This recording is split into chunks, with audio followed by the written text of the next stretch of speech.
Through this Advent season, we are looking at the Gospel of Luke, particularly the first chapter. It's the longest version of the nativity story we have in the four accounts of Jesus' life, death, and resurrection. And in it, we get a whole host of different characters. You see two of the most interesting ones here today, Zechariah and Elizabeth. And so we're going to walk through different parts of this narrative, focusing on different characters of that story. Now, there's one thing that's become an enemy of modern digital life. Surely it is the reality of waiting. Waiting is something which we are being constantly told, I think, liturgically through our phones and other means, to just eliminate. Have you had that experience recently of being on the phone to someone, and the first part of the conversation is, "I'm just really sorry for your wait"? And of course, when you're waiting these days on the phone, the voice says, "Oh, I'm really sorry for the wait. Perhaps you could do this online, or perhaps you could send a text, or perhaps you could send a pigeon. And like any way that you don't have to wait here will be better for us and be better for you." You know, you can be waiting for a minute on the phone, and still the first response is, "I'm so sorry that you had to wait for a minute to be answered for your call." We are constantly being frustrated when things don't happen instantly for us, whether that's on our phone or in life or whatever else. Advent, as it turns out, is all about waiting. Waiting for Jesus to return. Waiting for the promises of God to come. It's about learning how to wait, in exact contrast to our culture's inability to. Now, there are, of course, trivial moments of waiting, and there are more significant ones.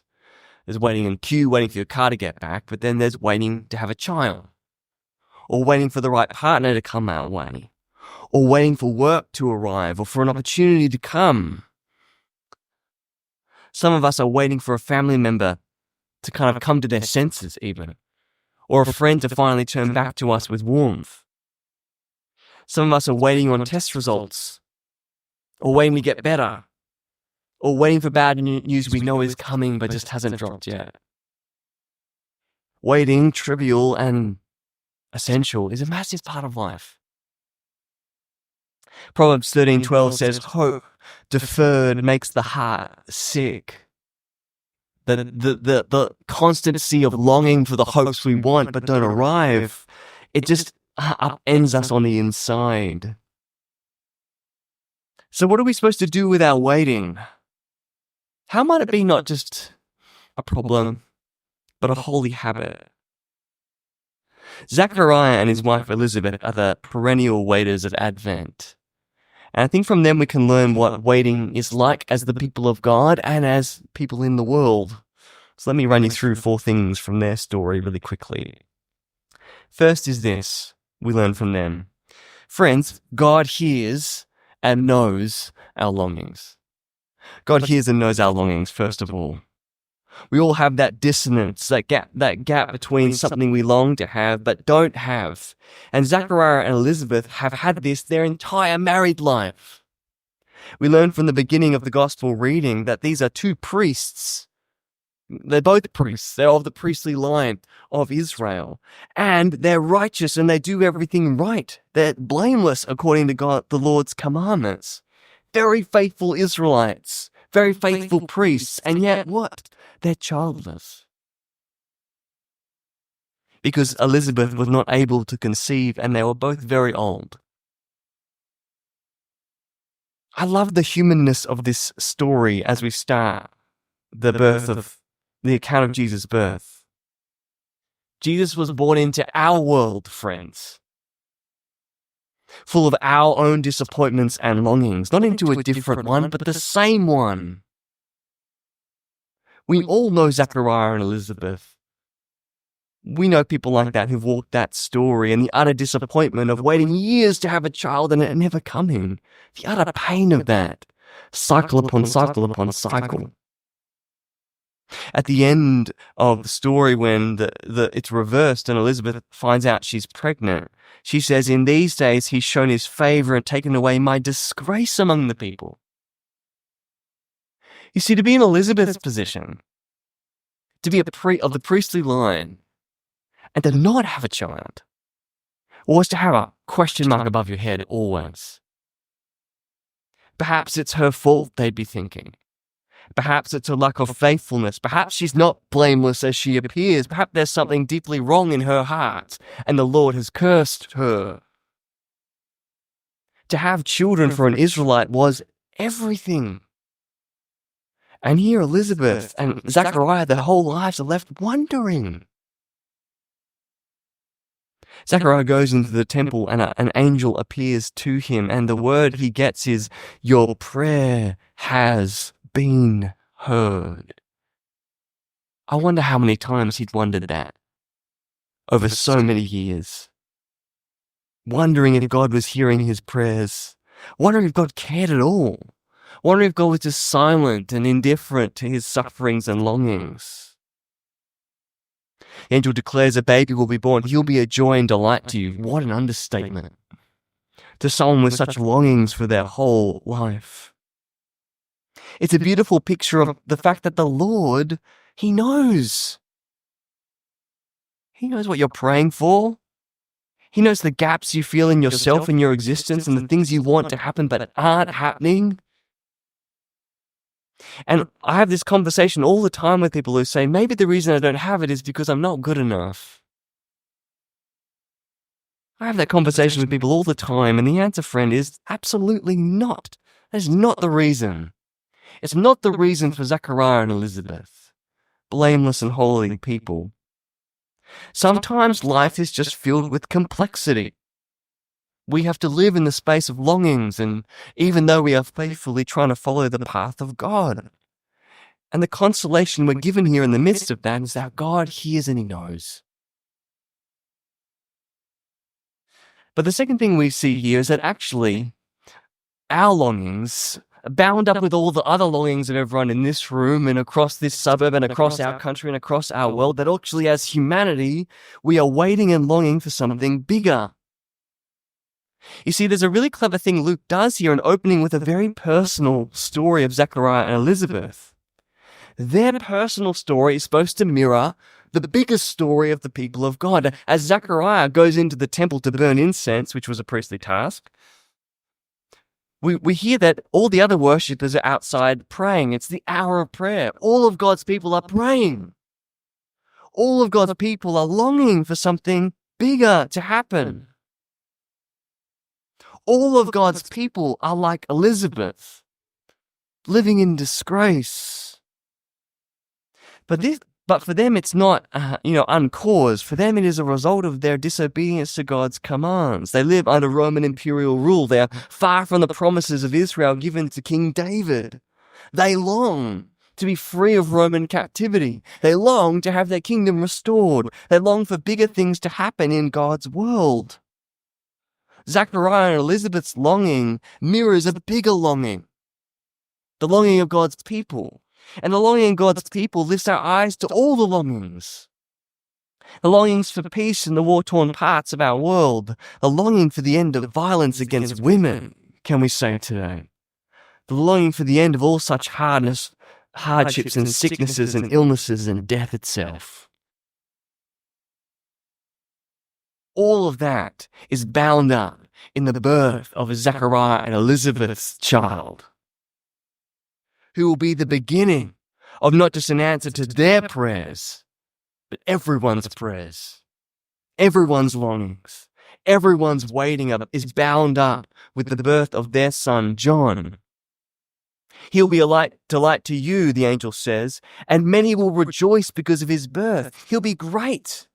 He'll bring back many of the people of Israel to the Lord their God. He'll go on before the Lord in the spirit and power of Elijah to turn the hearts of the parent back to children and the disobedient to the wisdom of the righteous, to make ready a people prepared for the Lord. John's job will be to prepare God's people for the end of their waiting, for the fulfillment of God's promises. You see, what we're given here is not a promise that our particular longings will be fulfilled. God never promises that to us. But God does promise to us that our longings are part of something bigger, for which he is working finally and fully in the coming of Jesus Christ. But the third thing we see here, I love this part of the story, is that we are all like Zechariah. When it comes to Christmas, when it comes to these promises, we're all a mixture of belief and doubt. If you remember last week, Luke opens the gospel by saying, this is a written historical account about Jesus coming into the world, and it will help you feel more certain about what God's doing in Jesus. Help you to feel more certain that this has actually happened. That's Luke's task. And what's the problem with the first character he shows you after telling you is going to make you more certain? The first character who encounters an angel of God. His first question, how can I be sure of this? How can I be sure of this? I'm an old man. My wife is well along in years, which is a more gracious, euphemistic way of talking about her age. Zechariah looks an angel in the face and says, I don't think so. That doesn't sound like that's going to happen to me. He looks at the promises of God on the one hand and the evidence in front of him, and he flat out says, I don't think that's true. And you get a picture here of someone who has been praying and longing their whole life, who has completely given up on something,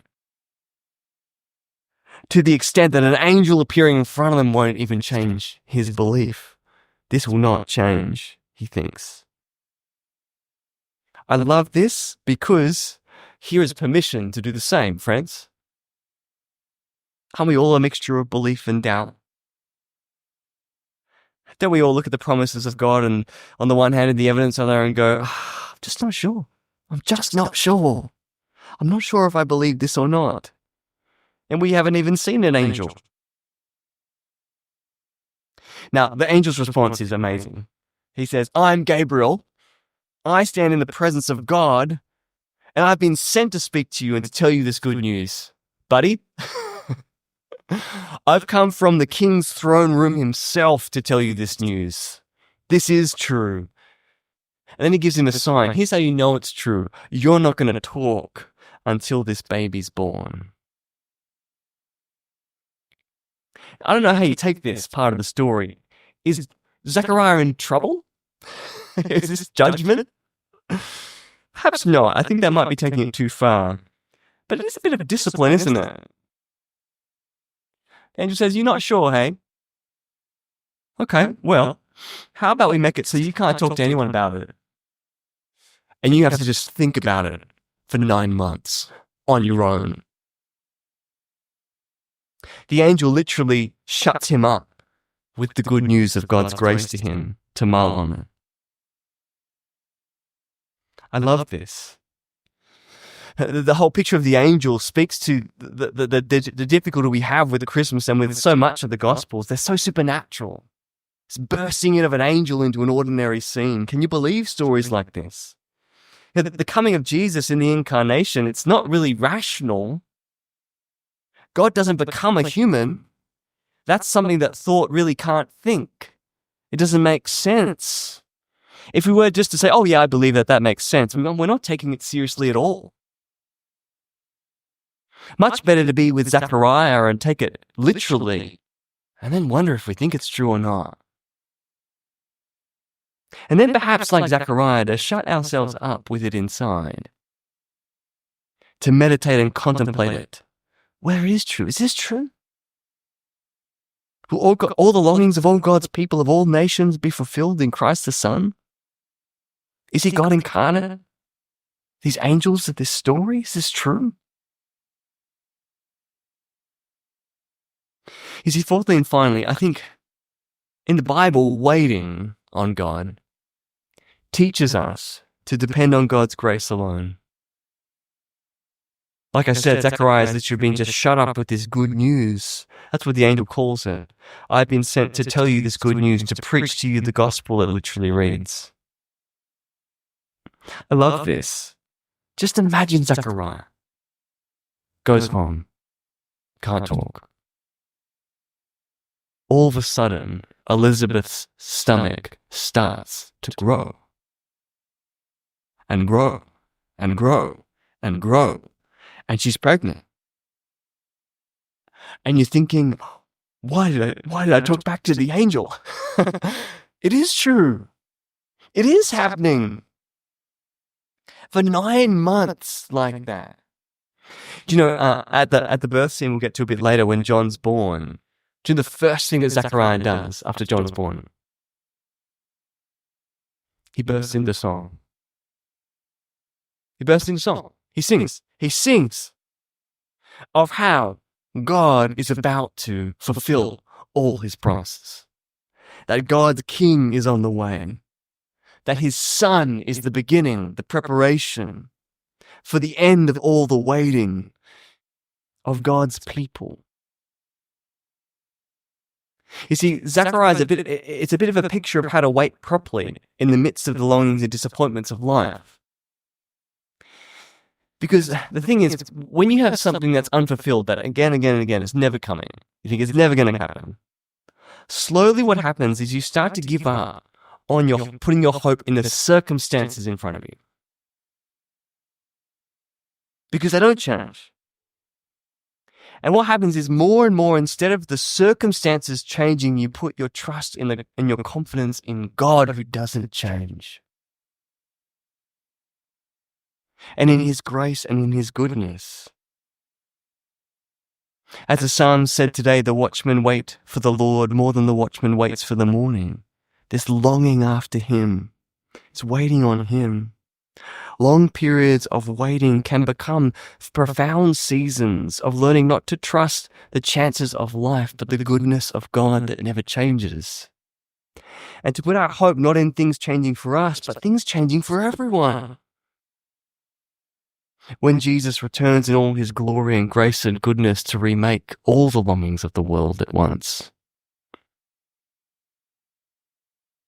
So friends, I want to invite you to walk through Advent like Zechariah, knowing that God hears and knows what you're longing for,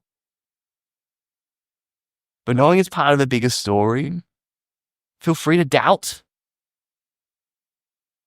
but shut yourself up not with a change of circumstances, but with the grace of God and his goodness to you in Jesus Christ. Amen.